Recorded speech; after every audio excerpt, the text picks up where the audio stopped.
नमस्कार दोस्तों, स्वागत करते हैं आप सभी का एजुकेशन कैट 6 में। आज का ये वीडियो इंपॉर्टेंट है क्योंकि बिहार वन रक्षक की जो भर्ती 484 पदों की कल निकाली गई है, उसके लिए फॉर्म भरने का जो लिंक है वो एक्टिवेट हो चुका है। तो आप भी आज से आवेदन कर सकते हैं इस फॉर्म को। ध्यान से देख लीजिएगा, फॉर्म को मैं एक एक करके स्टेप बाय स्टेप कैसे भरना है ये बताने वाला हूँ।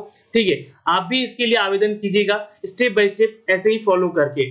दोस्तों, क्या सिर्फ और सिर्फ बिहार के छात्र इसके लिए आवेदन करेंगे? ये एक सवाल बहुत सारे छात्रों ने कल पूछा है। तो नहीं, मैं आपको यहाँ पे अभी इसके बारे में क्लियर कर देना चाहता हूँ कि किसी भी स्टेट से हैं आप तो आप इसके लिए आवेदन कर सकते हैं, लेकिन कैटेगरी का फायदा आपको यहाँ पे नहीं मिलेगा। तो ये एक सवाल का जवाब आपको मिल चुका है, लेकिन सबसे बड़ा सवाल है कि हम पंजीकरण को रद्द क्यों करते हैं, यानी कि रजिस्ट्रेशन को रद्द क्यों करना पड़ता है हमें। तो इसके बारे में भी आपको एक शॉर्ट नोटिस दूंगा, शॉर्ट नोटिफिकेशन के जरिए। जी हाँ, चलिए लेकर चलते हैं इसके ऑफिशियल वेबसाइट पे, जहां से इसके बारे में सारा डिटेल एक एक करके मैं आपको देने वाला हूं। दोस्तों, अगर आप हमारे चैनल पे नए हैं तो आपसे रिक्वेस्ट करूंगा कि प्लीज चैनल पे जाएं। तो ऐसे ही पल पल की अपडेट के लिए आप हमारा चैनल एजुकेशन कैट 6 सब्सक्राइब कर सकते हैं। और अगर आप चाहते हैं इसकी तैयारी करना तो आप हमारा चैनल वाईटी एजुकेशन है उसे भी सब्सक्राइब कर सकते हैं। इसके रिगार्डिंग क्लासेस वहां पे बहुत ही जल्द शुरू कर दी जाएगी। तो दोस्तों, आप चैनल पे जा सकते हैं, वाईटी एजुकेशन का लिंक जो है मैंने यहाँ भी दे रखा है चैनल पे, या फिर आप वाईटी एजुकेशन सर्च कर सकते हैं। जी हाँ दोस्तों, आप देख सकते हैं यहाँ पे आके बिहार दरोगा के रिगार्डिंग आपको सारे वीडियोस दिए जा रहे थे, लेकिन अभी कुछ कारणों से यहाँ पे वीडियोस नहीं दिए जा रहे हैं। लेकिन अब यह क्लासेस शुरू की जाएगी, बहुत ही जल्द आपको इन्फॉर्मेशन दे दिया जाएगा। तो इस चैनल को भी आप लोग जरूर सब्सक्राइब कर लेंगे बेल आइकन दबा के, ताकि हर वीडियो का नोटिफिकेशन आप तक पहुंचता रहे हमारे चैनल के माध्यम से। दोस्तों, हम लेकर चलते हैं सबसे पहले तो आपको CSBC का ये ऑफिशियल जो वेबसाइट है यहाँ पे। जैसा कि आप यहाँ पे देख पा रहे हैं दोस्तों, ये जहाँ पे ये नोटिफिकेशन निकाला गया है, इसके रिगार्डिंग जो भी छात्र आवेदन करेंगे उन छात्रों को बोल दो कि फॉरेस्ट डिपार्टमेंट वाले टैब पे क्लिक करना उनको। और ये पहला जो लिंक है, इनको apply online for the post of the forest guard, environment, forest the climate change department, advertisement संख्या 3/2020 का है। इसके रिगार्डिंग आपको यहाँ पे आवेदन करना है। तो चलिए मैं इसको क्लिक करता हूँ और इसके लिए स्टेप आपको बताता हूँ। दोस्तों, हम आ चुके हैं इसके रजिस्ट्रेशन वाले पेज पे।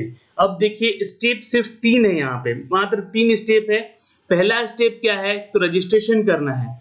रजिस्ट्रेशन करने से पहले कुछ इंफॉर्मेशन आपको पता होना चाहिए, जो कि मैं आपको यहाँ पे दिखलाने वाला हूँ। दूसरा स्टेप है दोस्तों कि एप्लीकेशन फॉर्म को कैसे भरना है। और तीसरा स्टेप है कि एप्लीकेशन स्टेटस आप कैसे चेक कर सकते हैं, मतलब कि आपका फॉर्म भरा है या नहीं भरा है, इसके बारे में वो सारा डिटेल आपको यहाँ से दी जाएगी। तो ये 3 स्टेप में आप कंप्लीटली फॉर्म भर सकते हैं, लेकिन आपसे मैं एक रिक्वेस्ट करूंगा कि आप एडवर्टाइजमेंट संख्या जो 3/2020 का है, इसे आप जरूर एक बार आप पढ़ लेंगे। जी हाँ, पढ़ने का एक फायदा आपको ये हो जाएगा कि जो भी यहाँ पे आपका नोटिफिकेशन में जो तथ्य बताए गए हैं वो मैं एक वीडियो के जरिए बता दिया हूँ आपको, वो वीडियो भी जाके आप देख सकते हैं। अन्यथा इसको आप एक बार जरूर पढ़ के तभी इस स्टेप को फॉलो करेंगे। चलिए, पहले मैं चलता हूँ यहाँ पे रजिस्ट्रेशन वाले क्लिक पे करता हूँ और ये एक पेज खुलेगा जहाँ पे सिर्फ और सिर्फ आपको यहाँ पे क्या रहेंगे, तो इन्फॉर्मेशन दिए हैं। अब मैं इन्फॉर्मेशन आपको यहाँ पे पढ़ के सारा दिखला देता हूँ, स्टेप कैसे कैसे फॉलो करना है। तो सबसे पहला स्टेप है दोस्तों कि पंजीकरण और जो भुगतान है आपको, उसके लिए एक आपके पास क्या होना चाहिए, तो एक ईमेल आईडी होना चाहिए और एक मोबाइल नंबर होना चाहिए। ये 2 चीज ध्यान रखेंगे।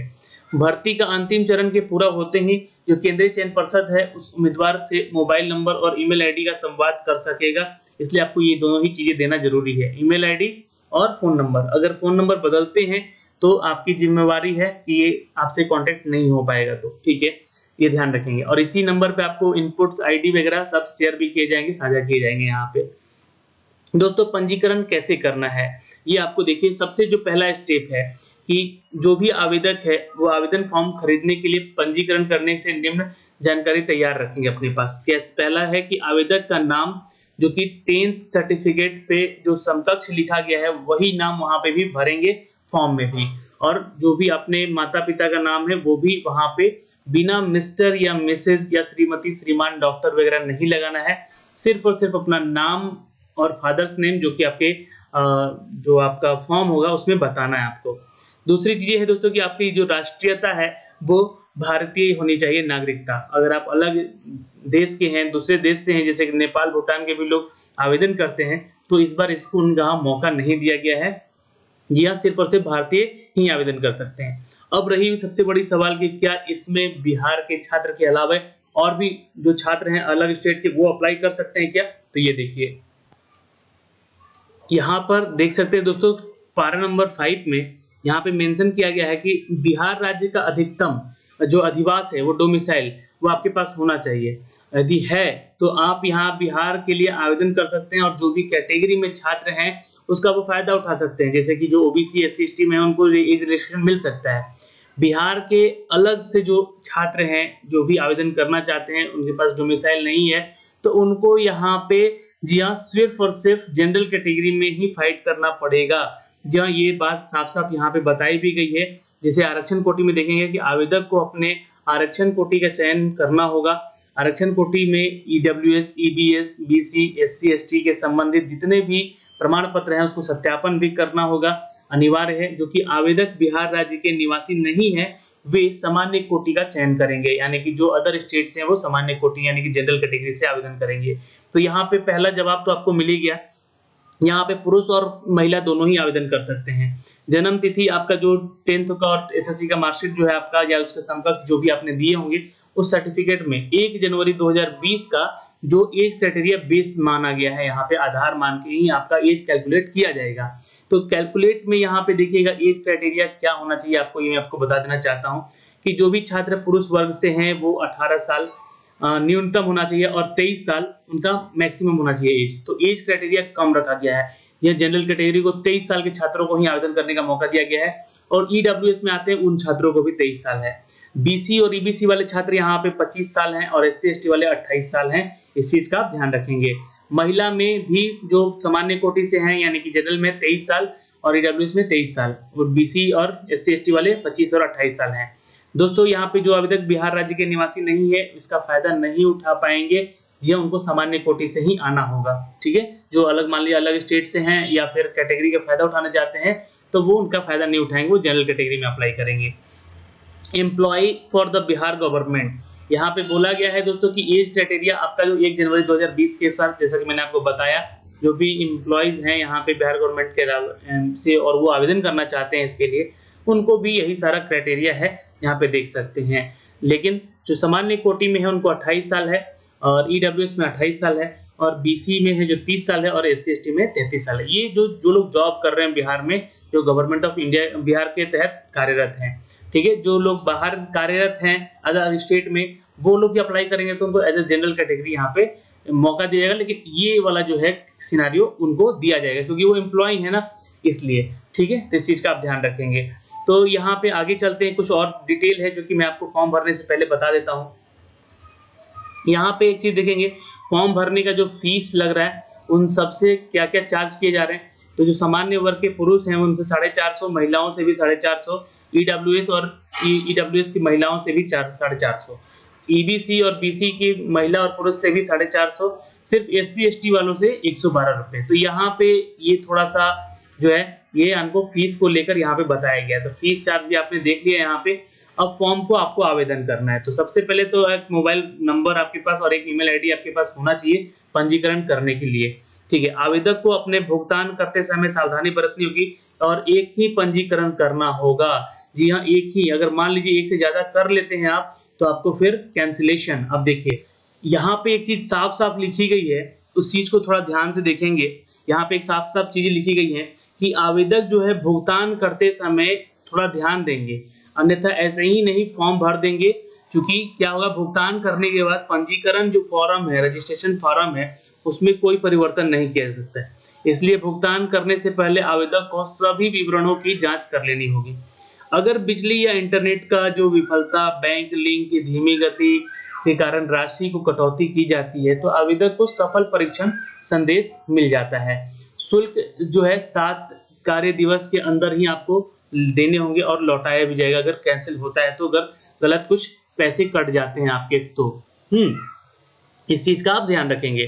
पंजीकरण रद्दीकरण कैसे होता है ये देखिएगा। कैंसिलेशन कैसे होगा आपका, मान लीजिए क्यों करते हैं, सबसे पहले तो ये जान लीजिए।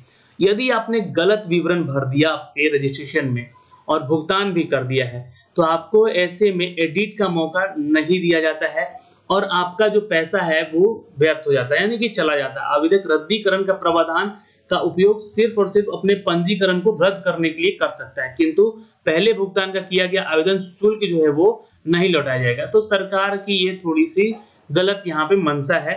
इसको देखिए, किसी का गलती से किसी का फॉर्म अगर चला भी जाता है तो पैसे जो है उसी पैसे में इनको क्या है फॉर्म भरवा देना चाहिए। लेकिन यहाँ पे ये एक वार्निंग है सरकार की तरफ से छात्रों को कि गलती से भी गलती ना करेंगे।